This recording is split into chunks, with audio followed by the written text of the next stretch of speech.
우리 하나님의 말씀 보겠습니다. 하나님의 말씀은 로마서 3장 23절 말씀입니다. 우리 같이 한 목소리로 봉독하겠습니다. 시작. 모든 사람이 죄를 범하였으며 하나님의 영광에 이르지 못하더니. 아멘. 기도하겠습니다. 사랑의 아버지 하나님, 감사합니다. 하나님의 은혜 가운데 우리를 붙잡아 주시고 우리 기도에 응답해 주시고 이 시간 우리 하나님을 예배할 때에 하나님이 가슴에 느껴지고 하나님을 예배할 수 있음을 감사합니다. 사랑의 아버지 하나님, 이 시간 말씀하여 주시고 하나님의 음성이 들려지는 귀한 은혜가 있게 해 주시옵소서. 모든 것을 우리 주님 앞에 맡겨드리오며 그리스도 예수님의 이름으로 감사하며 기도드렸사옵나이다. 아멘. 네, 우리 같이 인사 나누겠습니다. 일주일 동안 수고하셨습니다. 은혜 받고 돌아갑시다. 예, 이 시간에는 로마서 3장 23절 말씀 읽었습니다. 복음 네 번째 시간입니다. 우리는 지난 시간에 예수 그리스도의 복음을 우리가 대하면서 가장 먼저 알아야 될 중요한 것이 뭐냐? 죄가 뭐냐? 또 죄인에 관해서 성경이 뭐라고 이야기하고 있느냐? 이 중요한 것을 우리가 살펴봤습니다. 그런데 오늘 본문 말씀 로마서 3장 23절을 보면 이런 말씀이 나오죠. 죄를 범하였으며 여기서 죄라고 번역된 헬라어가 함마르타노라는 단어인데 이 단어의 뜻이 뭐냐면 관역을 벗어났다는 뜻이에요. 잘못을 저질렀다는 뜻이에요. 길에서 벗어났다는 뜻입니다. 이거는 헬라어고 히브리어로는 죄를 뭐라고 하냐? 차타라 그래요. 차타. 뭐 같은 뜻입니다. 즉 성경이 말하는 죄는 뭐냐? 꼭 뭐 사기를 치고 도둑질을 하고 그래야만 죄가 아니라, 잘 들으세요. 성경이 말하는 죄는 하나님의 뜻에서 벗어나면 죄예요. 그러니까 여러분 이렇게 생각하시면 돼요. 많이 벗어났든 적게 벗어났든 죄입니다. 하나님의 뜻에서 벗어나면 다 죄예요. 그래서 웨스트민스터라고, 이게 1620년대에 쓴 책인데 이 웨스트민스터의 대유리 문답을 보면 24번에 하나님의 법을 이렇게 설명하고 있어요. 하나님의 법 가운데 어떤 법이라도 부족하게 준행하거나 불복하는 것은 죄다. 그러니까 여러분 로마서 3장 23절 말씀이 맞아요. 모든 사람이 죄를 졌어요. 그리고 로마서 3장 10절을 보면 뭐라고 그랬습니까? 그렇기 때문에 의인이 한 사람도 없어요. 한 사람도 없어요. 저도 죄인이고 여러분도 죄인이에요. 그 외에도 구약에 보면 열왕기상 8장 46절을 보면 범죄하지 않은 사람이 없다 이렇게 말씀하고 있고요. 시편 143편 2절을 보면 주의 눈앞에는 의로운 인생이 하나도 없다. 그러니까 여러분 하나님 앞에서 목 뻣뻣하게 들 수 있는 사람 아무도 없다 이 말이에요. 여러분 잘 아시는 지혜의 왕 솔로몬이 전도서 7장 20절에서 뭐라고 말씀하고 있냐면, 가만히 보니까 전혀 죄를 범하지 않고 선을 행하는 의인이 세상에 없더라 이렇게 말하고 있어요. 이사야 선지자는 인간의 본성을 깨닫고 나서 인간이 어떤 존재냐, 이사야 53장 6절에서 우리 인생을 갖다가 인간을 양에다가 비유하면서 이렇게 얘기를 합니다. 우리는 다 양 같아서 그릇 행하여 각기 제 길로 갔거늘. 자기 마음대로 사는 걸 좋아해요. 그래서 가만히 보면 구약 성경의 저자들도 그렇고 로마서 3장을 쓴 사도 바울도 마찬가지인 것이 인간의 죄를 지적하는데 주저하지 않아요. 우리는 죄를 지적했다가 삐치면 어떡해? 죄를 지적했다가 덤벼들면 어떡해? 그래가지고 주저하는데 아니요, 성경의 인물들은 주저하지 않아요. 이렇게 성경은 죄라는 것은 몇몇 사람에게만 해당되는 유별난 현상이 아니라 모든 인간에게 해당되는 보편적인 현상이에요. 그러니까 여러분 기억하세요. 이창원 목사도 죄인이고 여러분도 죄인이에요. 그러니까 다른 사람에게 눈에서 티끌 빼라고 요구할 자격이 우리는 없어요. 왜? 내 눈에는 들보가 있거든.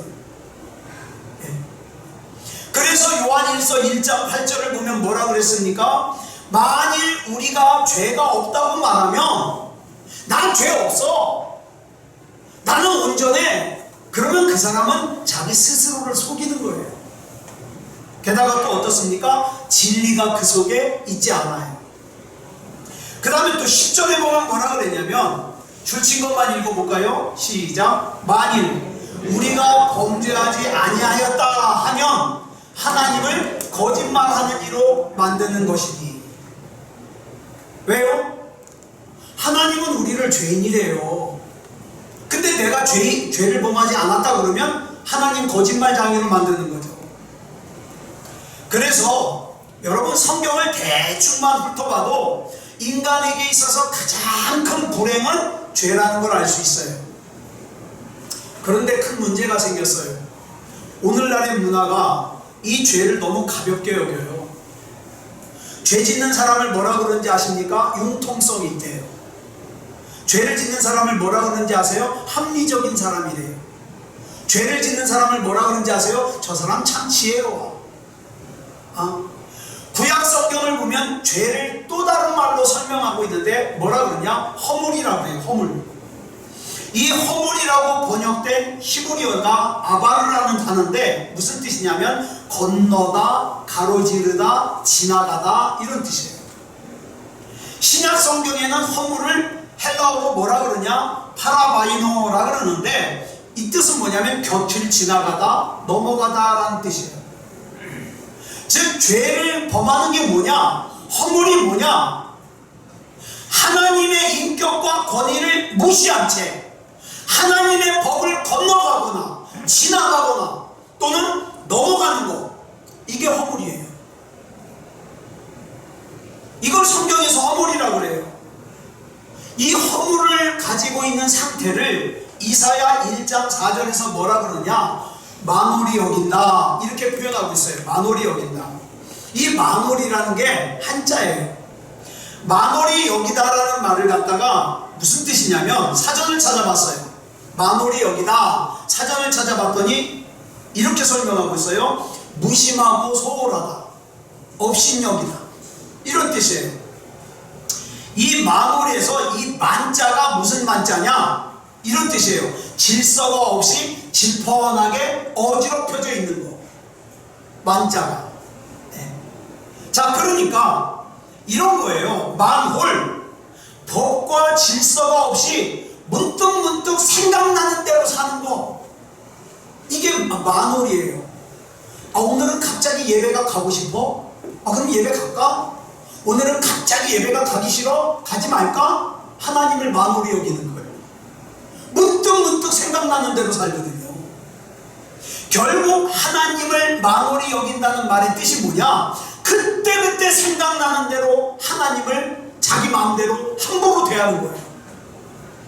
아주 버릇없는 행실이죠. 그게 만홀히 여긴다는 거예요. 그러다 보니까 하나님을 만홀히 여기는 사람들의 특징이 있어요. 뭐냐 하면 이사야 53장에서 이사야 선지자가 말한 대로 양 같아서 각기 제 길로 가요. 제 맘대로 살아요. 그러기 위해서 어떻게 합니까? 하나님의 울타리를 자꾸 벗어나요. 하나님의 울타리를. 자, 그러니까 여러분 이렇게 생각하시면 돼요. 하나님의 울타리를 벗어나는 것이 죄다. 그러면 우리가 죄가 뭔지를 분명하게 알았잖아요. 그러면 우리는 그 뒤에 따라오는 것을 이해할 수가 있어요. 뭐냐면, 그래, 그때그때 생각나는 대로 함부로 하나님을 대하는 버릇없는 행실을 가진 사람, 그래서 하나님의 울타리를 벗어나는 것을 죄라 그래? 그래, 하나님의 울타리를 벗어나서 하나님으로 하여금 나의 왕이 되지 못하게 하고 내가 왕자리를 차지하는 것을 우린 뭐라 그래요? 교만하다 그래요. 그래서 죄는 이 꼴보다 교만한 거다. 자, 그럼 두 번째로 우리가 깨달을 건, 이런 교만한 사람은 하나님의 통치와 보호를 받길 싫어해요. 그래서 아담과 하와가 죄를 범하고 하나님의 울타리인 에덴 동산에서 쫓겨나 고통스러운 삶을 산 것과 같이, 그렇게 하나님의 울타리를 벗어난 것은 곧 뭐다? 어리석은 삶이다. 그래서 죄는 이 꼴보다 교만한 거다. 교만한 것은 이 꼴보다 어리석은 거다. 그리고 네 번째로, 이런 교만함과 어리석음의 근본적인 원인이 뭐냐? 거룩하신 하나님을 멸시하기 때문이에요. 만홀히 여기기 때문이에요. 하찮게 여기기 때문이에요. 그러니까 불신앙은 뭐다? 하나님을 하찮게 여기는 거다. 그 결과로 인간은요, 불행한 일들을 많이 겪게 되는데, 이렇게 생각하면 돼요. 그 불행한 일들의 근본적인 원인이 뭐냐? 교만함과 어리석음 때문이에요. 그런데 또 그놈의 교만함에서 나오는 자존심이요, 하나님께 돌아가지도 못하게 만들어요. 그래서 기억하십시오. 죄는 크든지 작든지 종류에 상관없이 모두 다 뭐예요? 하나님께 반역하는 거예요. 반역. 네. 자, 여기 나오는 이 반역이라는 단어가 히브리어로 두 개가 있어요. 바가드라는 단어가 있고 마일이라는 단어가 있어요. 이 두 단어의 뜻이 뭐냐면, 불충실하게 속임수를 사용하거나, 중요한 게 있어요. 신뢰를 저버리는 거. 나를 믿는 사람을 배반하는 거. 이게 반역이에요. 사전을 찾아보니까 반역의 뜻을 이렇게 설명하고 있어요. 충절을 저버리는 행위, 신뢰를 깨버리는 행위, 반역의 행위. 이게 반역이에요. 그런데 여러분, 호세아 6장 7절을 보니까 인류의 조상 아담이 처음 저지른, 하나님께 저지른 죄를 뭐라고 설명하고 있냐? 반역이라고 설명하고 있어요. 반역. 왜냐하면 성경에 나오는 죄는 참된 하나님을 저버리고 우상을 섬기거나 온갖 형태의 배교를 일삼거나 하나님으로부터 돌아서는 것을 뜻하기 때문이에요. 네. 그래서 여러분, 죄에 대해서 성경은 죄의 본질을 이렇게 설명합니다. 죄는 가증하다. 많이 들어봤죠? 가증하다. 응? 우상을 또 뭐라고 설명하냐? 가증한 것. 이렇게 성경에서 설명하고 있어요. 자, 이 가증하다라는 단어는 히브리어로 토에바라는 단어와 헬라어로 부델루구마라는 단어에서 유래했는데, 이 가증하다 많이 들어보셨죠? 무슨 뜻인 것 같아요? 가증하다. 이런 뜻이에요. 굉장히 더러운 거, 굉장히 혐오스러운 거, 굉장히 고약한 것을 사용할 때, 그 표현할 때 쓰는 단어예요. 사전을 찾아보면 가증하다라는 단어의 뜻을 이렇게 설명했어요. 극도로 싫고 지긋지긋하고 혐오스럽고 구역질나고 몹시 지겨운 것. 예를 하나 들어볼게요. 여러분, 만약에 제 앞에서 남자와 남자가 서로 입을 맞추고 있다. 저는 다른 어떤 것보다도 저는 그게 제일 보기가 싫어요. 막 남자와 남자가 서로 부둥켜 안고 사랑해 그러면서 막 딥키스를 갖다가 막 하고 있어. 막 저는 막 밥 먹은 게 막 너무 올라오고 그래요. 너무 싫어. 너무 싫어. 이게 가증한 거예요. 너무 막 구토가 날 것 같고 싫은 거, 극도로 싫은 거, 지긋지긋하고 혐오스럽고 구역질나고. 자, 그런데 보세요. 우리 하나님께서 이제부터 중요한 말이에요. 큰 죄든지 작은 죄든지 보실 때 그렇다 이 말이에요. 이 말은 우리가 다 죄를 졌다고 그랬잖아요. 예? 우리가 다 죄 졌잖아요. 미워도 했고 욕심도 부려봤고, 그죠? 근데 그런 우리를 바라볼 때 하나님이요, 구토가 날 정도로 싫은 거예요. 이 얼마나 무서운 일이냐 이 말이에요. 왜? 우리 하나님은 조금의 악도 보실 수 없는 거룩한 분이기 때문에. 그래서 신명기 25장 16절을 보면 불의한 일을 행하는 사람은 다 하나님께 가증하다 이렇게 말씀하고 있어요. 자, 그러면 저와 여러분이 죄가 이렇다는 걸 알았어요. 죄가 이렇게 무서운 거라는 걸 알았어요. 그런 사람이 하나님이 죄를 얼마나 가증스러워하고 참아보지 못하신다는 걸 우리가 알아요. 그러면 내가 죄를 졌고 하나님이 그런 분이라는 걸 알면 그 사람은 어떻게 하겠어요? 어떻게든지 이 죄를 해결하려고 하지 않겠어요? 당연히 더 나아가서 내가 정말 목숨처럼 내 목숨보다 사랑하는 사람이 하나님 앞에 그런 가증한 죄를 짓고 있으면 그거 안 돼! 그 죄는 하나님이 가증스럽게 여기는 거야. 가증스럽다는 것은 하나님이 구토할 정도로 싫어하시는 거야. 이걸 얘기해 주지 않겠어요?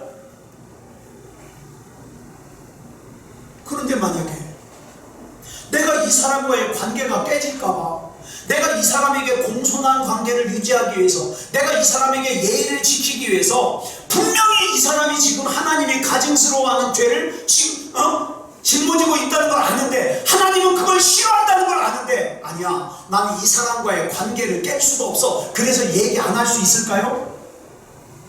그건 이 사람 진짜 사랑 안 하는 거예요. 이 사람이 아무것도 모르고 살다가 예수 그리스도와 상관없이 죽으면 100% 지옥에 갈 수밖에 없다는 걸 내가 아는데, 어떻게든지 하나님이 사용하신 강력하신 표현을 사용해가지고 얘기해 줘야 되지 않겠습니까? 이게 아는 사람이에요. 이게 믿는 사람이에요. 그런데 여러분, 죄에 대하여 말한다는 것은요, 사실 힘들어요. 곤혹스러워요. 당신 그러다가 지옥 가, 이 얘기하는 게 어떻게 쉽겠어요? 쉽지 않아요. 그래도 우리가 말해야 되는 이유는 죄에 관한 솔직한 가르침이 예수 그리스도의 복음을 구성하는 가장 기본이기 때문에. 우리도 마찬가지예요. 여러분, 저와 여러분이 여기 지금 앉아있지만 내 죄를 모르는 사람은 예수님 필요하지 않아요. 그냥 앉아있어요. 예배 보는 것 뿐이에요.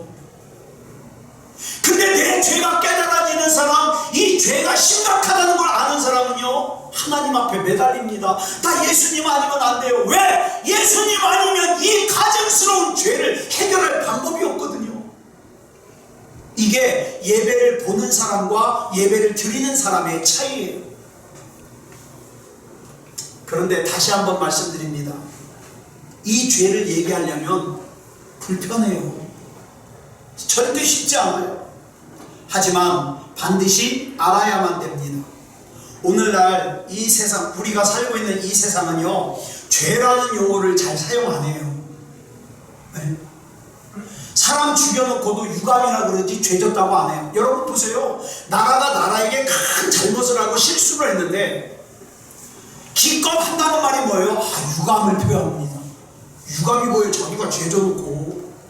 예? 그렇잖아요? 그러면 내가 죄를 졌습니다 그래야 되는데 사람들이요, 죄졌다고 얘기 안 해요. 유감을 표한대요. 유감. 여러분 보세요. 요즘 세상은요, 죄라는 용어를 잘 사용 안 해요. 그 이유는 죄가 없어져서가 아니에요.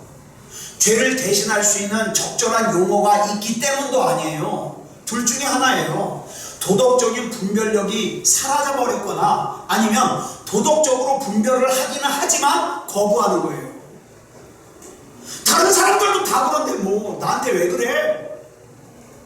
거부하는 거예요. 자기가 죄인이라는 걸 인정하는 걸. 그렇지만 여러분 기억하세요. 과거의 죄였던 건요, 지금도 죄예요. 지금도 죄예요. 오늘 본문을 보면 우리 모두 죄 때문에 하나님의 영광에 이르지 못한다 그랬잖아요.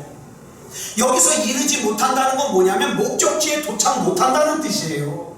헬라어로 휘스테레오라 그러는데 이 단어가 성경에 여러 곳에 나와요. 요한복음 3장에 보면 가나의 혼인잔치에서 포도주가 떨어졌어요. 그죠? 이 포도주가 떨어진 상태를 뭐라 그러냐? 휘스테레오라고 해요. 포도주가 부족한 거예요. 또 또 누가복음 18장에 보면 한 관리가 예수님을 찾아와서 선생님이요, 어떻게 해야 내가 영생을 얻을 수 있겠습니까? 라고 물었더니 예수님이 이것저것 말씀하시다가 나중에 뭐라 그럽니까? 22절에서 우리 같이 읽어볼까요? 시작. 내게 아직도 한 가지 부족한 것이 있으니 내게 있는 것을 다 팔아 가난한 자들에게 나눠주라. 그리하면 하늘에서 내게 보화가 있으리라. 그리고 와서 나를 따르라 라고 말씀하시거든요. 여기서 한 가지 부족한 것, 여기에서 사용된 단어가 휘스테리오예요.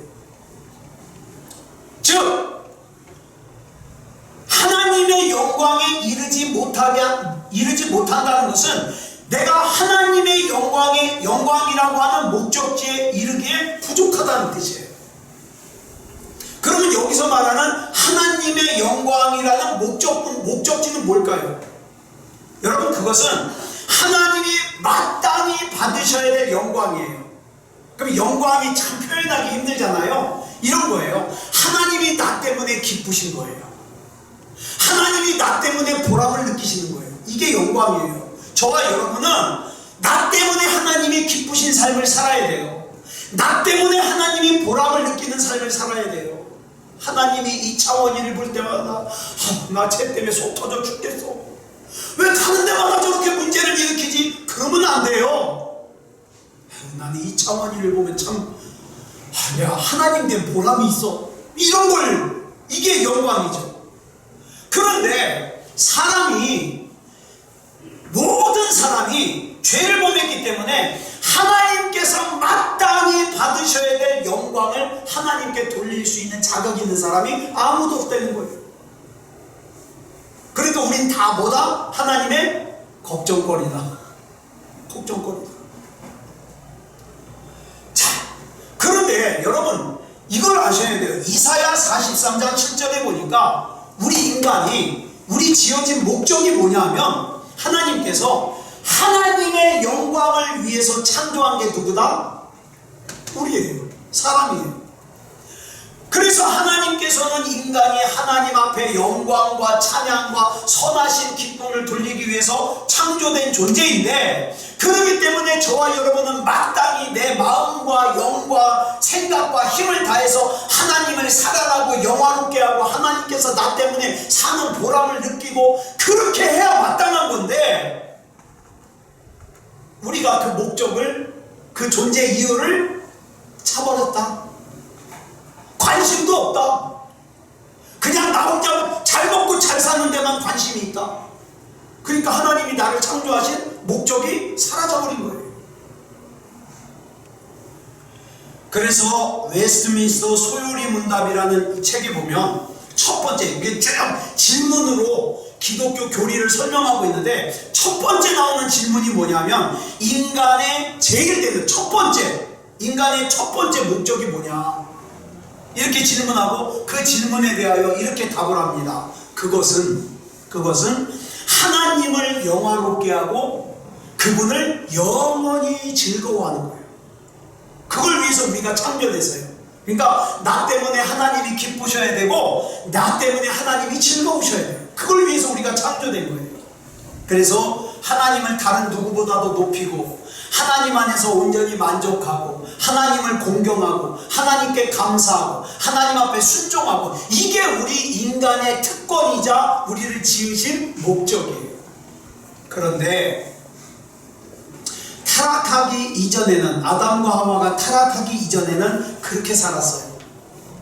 하나님께서 에덴 동산으로 아담을 만나러 오시면 좋았어요. 아유, 내가 저 녀석 잘 만들었지. 그 전에 창조하실 때 보면 뭐라 그랬어요? 하나님이 보시기에 심히 좋았더라. 좋았어요. 하나님의 보람이 있었어요. 그런데 선악과를 따먹고 타락하고 나니까 어떻게 됩니까? 그 목적에 관심이 없어졌어요.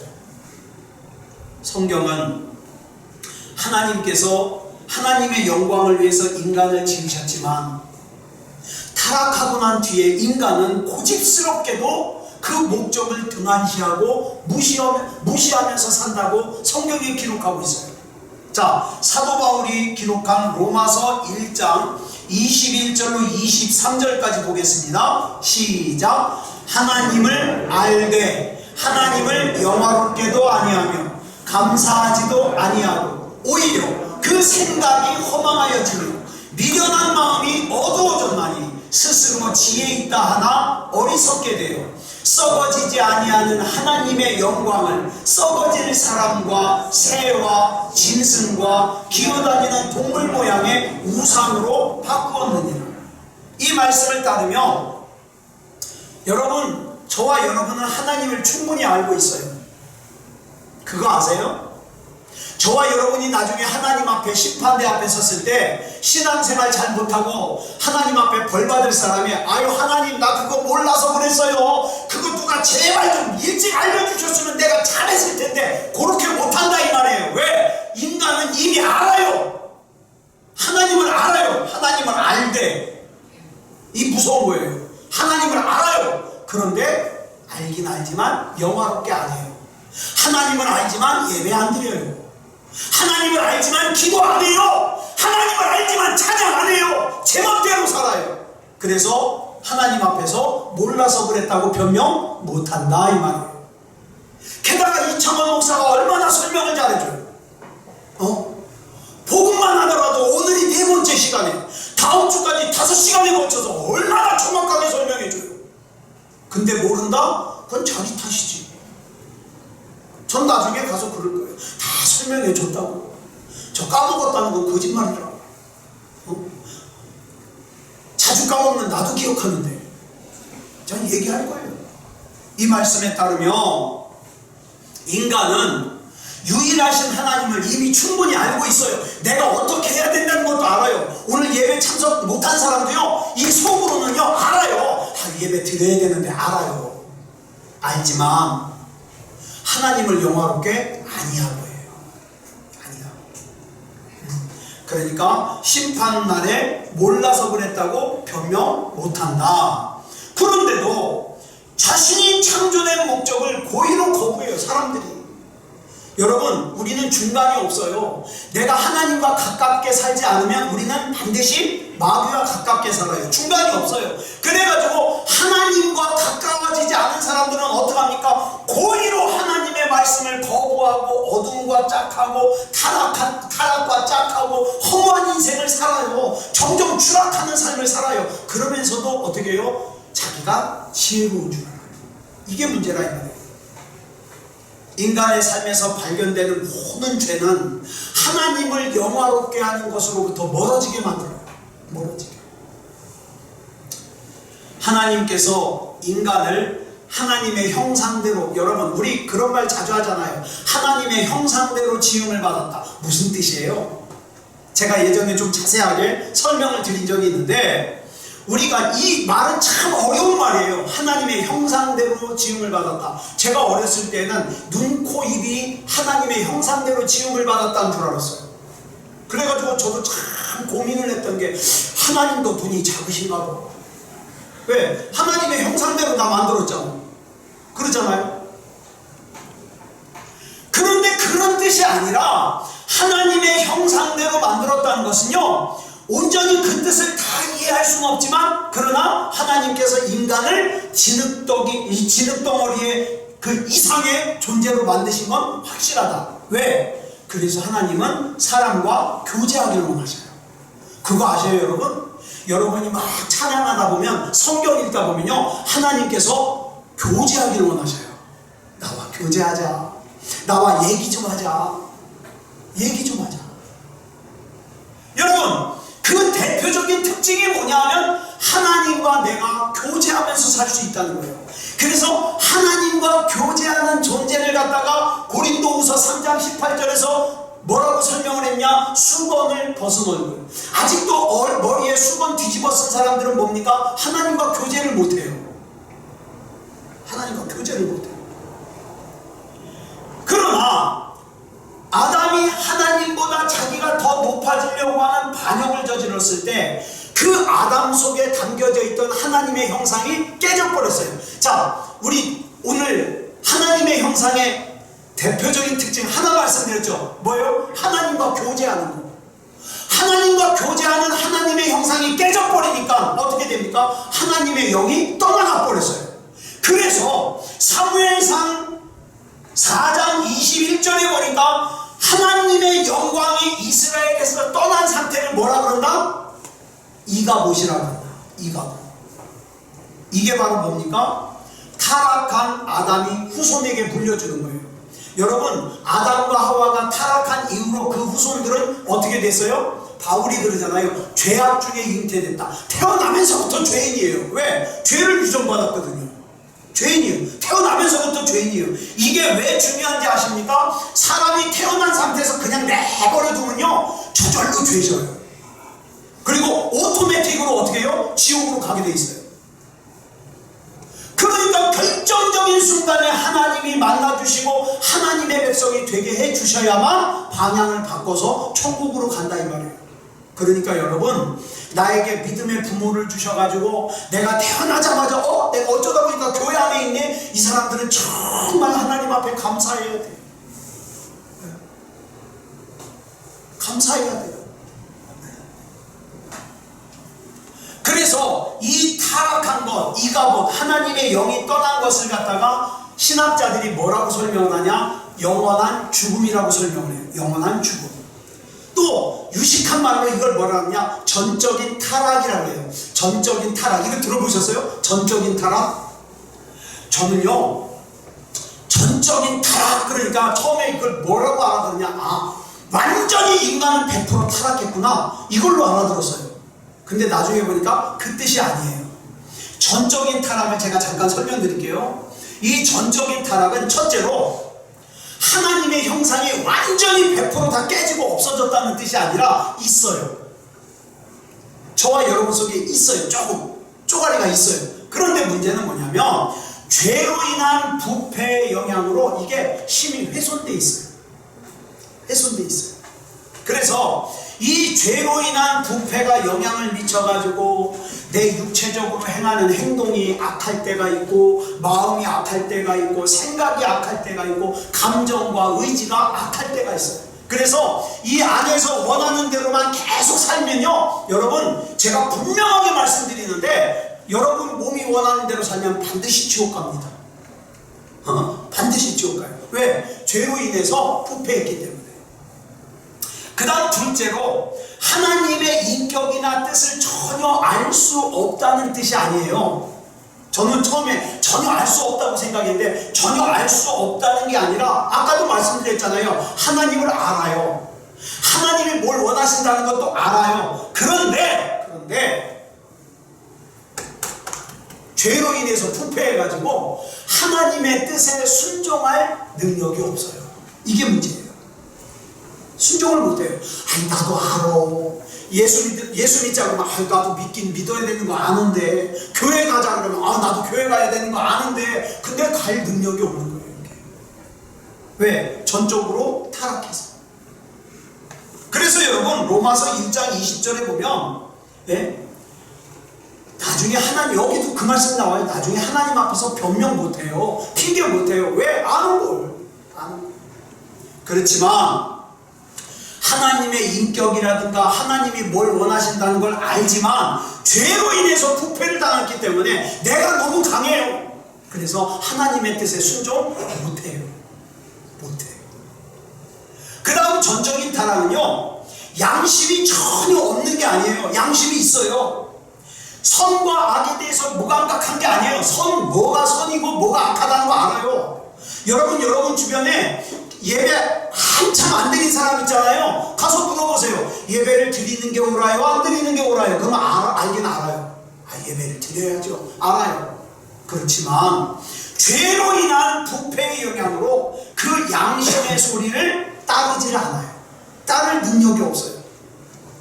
여러분, 선한 것을, 뭐가 선하다는 걸 안다 그래서, 또 뭐가 악하다는 걸 안다 그래서 그 사람이 완벽해지는 게 아니에요. 선하다고 생각했으면 선한 것을 해야 돼요. 악하다는 걸 알았으면 악한 것을 잘라내야 돼요. 근데 그걸 못하는 거예요. 그걸 할 능력이 없는 거예요. 그래서 그 영향으로 전적인 타락은 넷째로, 인간이요, 뭐가 선하다는 걸 알지만 선한 일을 실천할 수 없어요. 네. 실천할 수가 없어요. 예배를 드려야 된다는 거 알지만 예배를 못 드려요.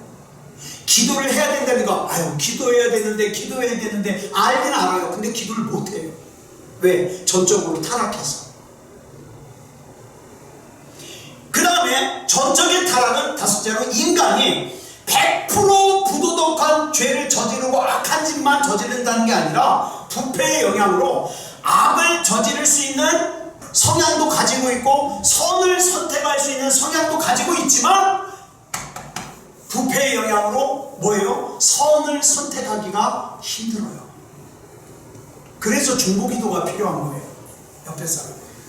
마지막으로 전혀 하나님 앞에 복종할 수 없는 게 아니라 복종할 수 있는데 죄로 인한 부패의 영향으로 하나님께 복종하는 것을, 하나님께 순종하는 것을 방해하는 것들이 너무 많아요.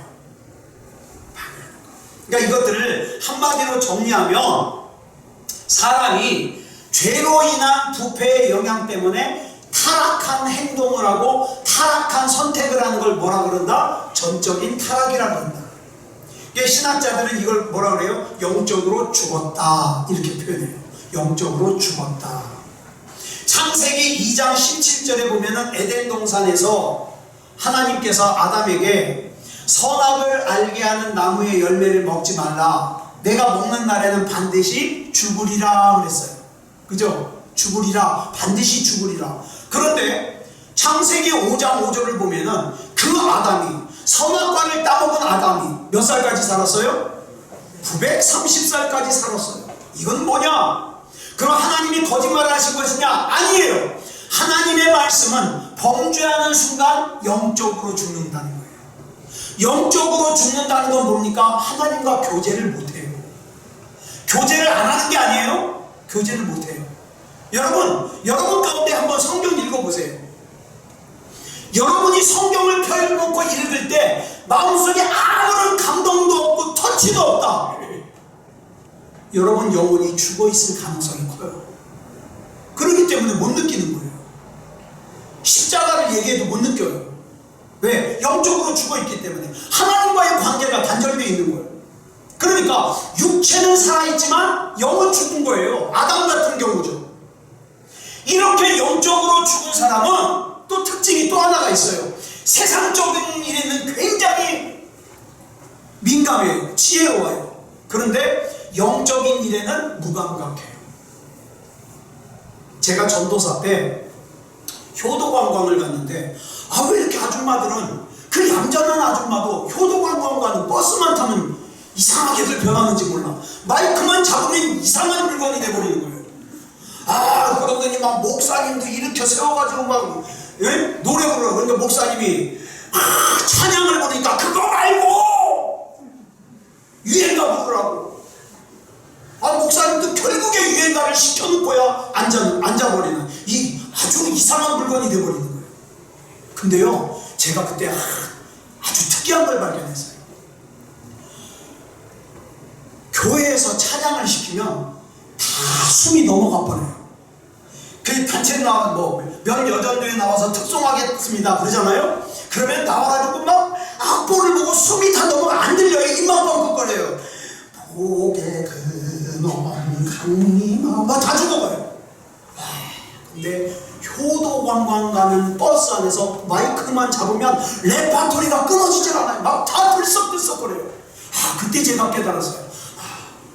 영적으로 죽은 사람이 저러는구나. 근데 영적으로 살아있는 사람은요, 유행가를 불러도 뭘로 들려요? 복음송으로 들려요. 제가 한 번은 교육관에서 기타를 다 들고, 여러분 그거 아세요? 해바라기의 사랑으로 내가 살아가는 동안 다 들었더니 뒤에서 권사님이 전도사님 그 찬양 너무 좋아요. 나 좀 알려주세요. 갑자기 사랑으로가 복음송이 됐어요. 여러분 잘 들으세요. 영이 죽은 사람은 세상에 대하여 왕성합니다. 근데 영이 살아있는 사람은 하나님에 대해서 왕성합니다. 그러니까 그러니까 여러분 이따 집에 가서 대중가요 5곡과 복음송 5곡을 다 불러보세요. 그러면 여러분 죽었나 살았나 알 수 있습니다. 그 김영웅이 부르는 보랏빛 향기인가 보랏빛 편지인가 막 그런 거는 막 듣기만 해도 막 은혜가 충만해지는데, 그 다음에 영탁이 부르는 뭐 막걸리 나도 막걸리 마시고 싶다 막 그런 생각이 막 드는데, 이 복음송은 막 몇 곡을 불러도 아무런 감동이 없다. 죄송합니다. 돌아가신 거예요. 돌아가신 거예요. 그 특징이 있어요. 그런데 에베소서 2장 1절로 3절을 보면 아담의 불순종이 가져온 이 무서운 결과가 아담에게만 국한되는 게 아니라 그 후손에게까지 유전이 돼요. 그래가지고 어떻게 해요? 내 자식에게 복음을 잘 전달 못하면 자식도 결국에 그대로 놔두면 지옥에 간다 이 말이에요. 그걸 뭐라 그래요? 본질상 진노의 자식으로 태어나게 되는 거죠. 타락한 인간은 하나님이라는 존재에 관심이 없어요. 관심이. 서로 하나님이라는 존재를 인정한다 하더라도 자기의 삶에 하나님이 영향을 끼칠 수가 없어요. 왜? 내 주인은 나니까. 그래서 이런 사람을 예수님께서 요한계시록 3장 1절에서 사대교회에게 말씀하시면서 뭐라 그래요? 네가 살았다 하는 이름을 가졌으나 죽은 자다. 물론 인간에게는 자유의지가 있습니다. 그래서 선과 악을 선택할 수 있어요. 그런데 전적으로 타락한 사람은 뭘 선택하길 좋아해요? 육체적인 거 선택하기 좋아해요. 돈 2만원과 성경책이 떨어져 있으면 얼른 2만원 주서 버려요. 왜? 성경책은 나중에 와도 있을 거니까.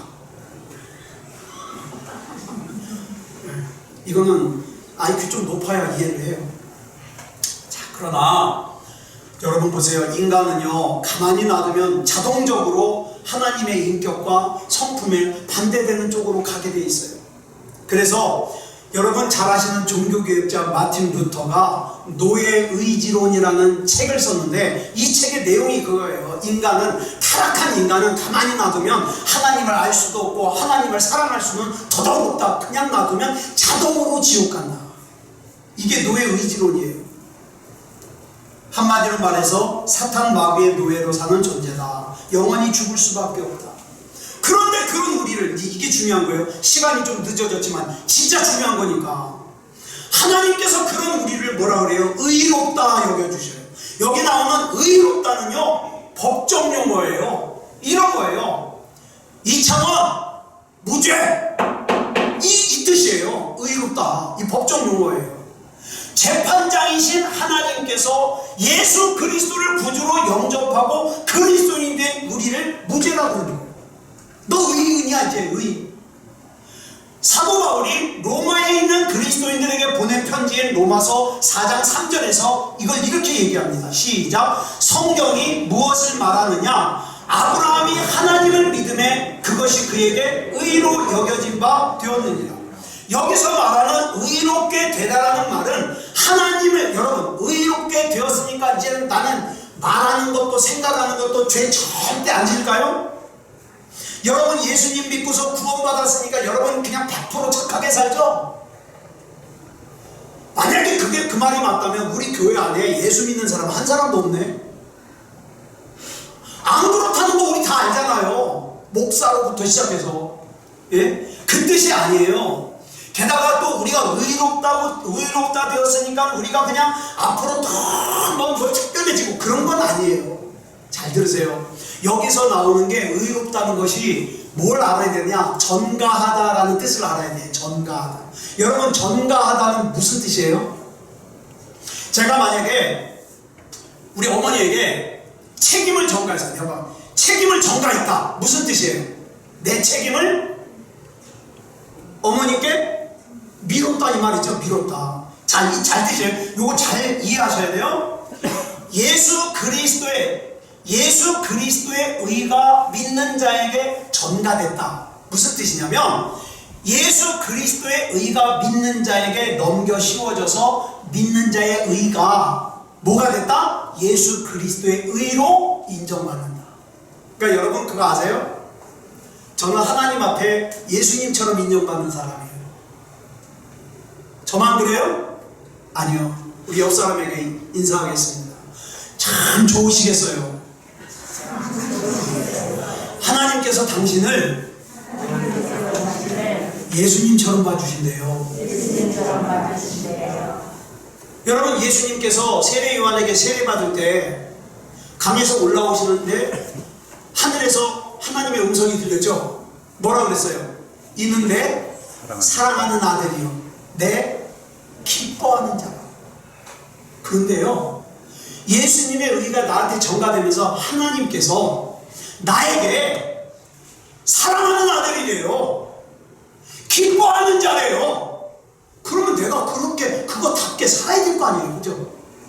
내가 이렇게 전가됐는데. 그래서 예수 그리스도를 구주로 영접한 저와 여러분은 하나님 앞에 의인으로 인정받는다. 분명히 기억하세요. 예수님을 구주로 영접한 사람만이에요. 이걸 고린도후서 2장 21절을 보니까 예수 그리스도께서 우리를 대신해 죄인이 되셨기 때문에 예수 그리스도 안에서 우리가 하나님의 의를 가지게 되었다, 이렇게 설명하고 있어요. 이걸 뭐예요? 이걸 유식한 말로 칭의라고 해요. 많이 들어봤죠? 칭의, 의롭다, 칭함을 받는다. 그런데 로마서 3장 24절을 보니까 이 칭의를 어떻게 받았다고요? 값없이. 여러분, 요한복음 15장 25절에 보면 이런 말씀이 나와요. 우리 같이 읽어볼까요? 시작. 그러나 이는 그들의 율법에 기록된 바 그들이 이유 없이 나를 미워하였다 한 말을 응하게 하려 합니다. 여러분, 예수님은요 죄가 없으신 분이에요. 그렇기 때문에 그 누구도 예수님을 미워할 만한 빌미를 제공한 적이 없어요. 그런데 아무 이유 없이 사람들이 예수님을 미워했어요. 근데 아까 말씀드린 값없이가 무슨 뜻과 같으냐? 이유 없이와 같아요. 아무런 이유 없이 예수님을 미워하고 죽였어요. 근데 이것과 다른 경우지만 하나님께서 아무 이유 없이 이 차원이를 어떻게 해요? 의롭다고 여겨주셨어요. 값없이. 예? 근데 제가 암만 생각해도 저는 의롭다 여김을 받을 만한 일을 한 적이 없거든요. 화나면 화냈어요. 용서하는 거 인색했어요. 그 조금만 힘들면 하나님 이게 뭐냐고 투정 부렸어요. 하나님 앞에 의롭다 여김을 받을 조금도 내가 하질 않았는데 나를 값없이, 이유 없이 나를 의롭다고 여겨주셨어요. 뭐 때문에? 내가 예수님을 구주로 영접했거든요. 내가 정말 내 마음 중심으로 우리 예수님을 주님이라고 부르거든요. 그거 한 가지예요. 그거 한 가지. 그러니까 우리에게 믿음으로 말미암아 전가된 예수님의 의 때문에 하나님께서 나를 누구처럼 봐주신다? 누구처럼 봐주신다? 예수님처럼 봐주신다. 이게 칭의예요. 전가예요. 얼마나 귀합니까? 이걸 모르고 교회만 왔다 갔다 하면 예수님 불러도 아무런 감동도 없어요. 짜증나 죽겠어요. 오늘은 왜 이렇게 또 목사님 설교가 막 10분 가까이 늘어나냐, 아우 지겨워 죽겠네, 그런다고. 의를 모르니까, 기쁨을 모르니까. 아무쪼록 우리 하나님 안에서 이 의를 아는, 또 하나님의 은혜를 아는 그런 저와 여러분이 되기를 그리스도 예수님의 이름으로 축복합니다. 네, 기도하겠습니다. 사랑의 아버지 하나님, 감사합니다. 나를 죄 가운데서 건져주시고 그저 나는 예수님을 나의 구주로 영접한 것밖에 없는데 마치 나를 예수님을 보듯이 사랑해 주시고 기뻐해 주시니 감사합니다. 이 믿음 변질되지 않게 하시고 나 때문에 하나님이 보람을 느끼시고 나 때문에 하나님이 기쁘셨으면 좋겠습니다. 사랑의 아버지 하나님, 앞으로 나에게 남아있는 인생을 사는 동안에 하나님 앞에 더 영광 돌리게 하시고 믿음다운 믿음으로 살게 해 주시옵소서. 우리 사랑하는 성도들 이 세상에서 살 때에 필요한 능력 공급해 주시고 또 이번 주간까지 중요한 시험을 보는 우리 딸, 우리 하나님께서 능력 주셔서 좋은 결과로 하나님 앞에 영광 올려드릴 수 있도록 인도해 주시옵소서. 우리 안에 예수님의 인격을 가지고 살게 해 주시옵소서. 우리 주님께서 붙잡아 주시옵소서. 모든 것을 우리 주님 앞에 맡겨드리오며 그리스도 예수님의 이름으로 감사하며 기도드렸사옵나이다. 아멘. 지금은 우리 주 예수 그리스도의 크신 은혜와 성부 하나님의 극진하신 사랑하심과 성령 하나님의 감화 감동하심과 역사하심과 충만하심이 오늘 거룩한 주일 주님 앞에 나와 영과 진리로 예배드리는 사랑하는 성도들과 가정과 이웃 위에 이제부터 영원토록 함께하여 주시사 일평생 사는 동안에 복음을 바로 알고 내 안에 예수 그리스도가 얼마나 중요한 분이라는 거 알고 예수님을 구주로 영접하고 믿음다운 믿음으로 살아 영육간에 승리하게 해주시기를 그리스도 예수님의 이름으로 간절히 축원하옵나이다. 아멘.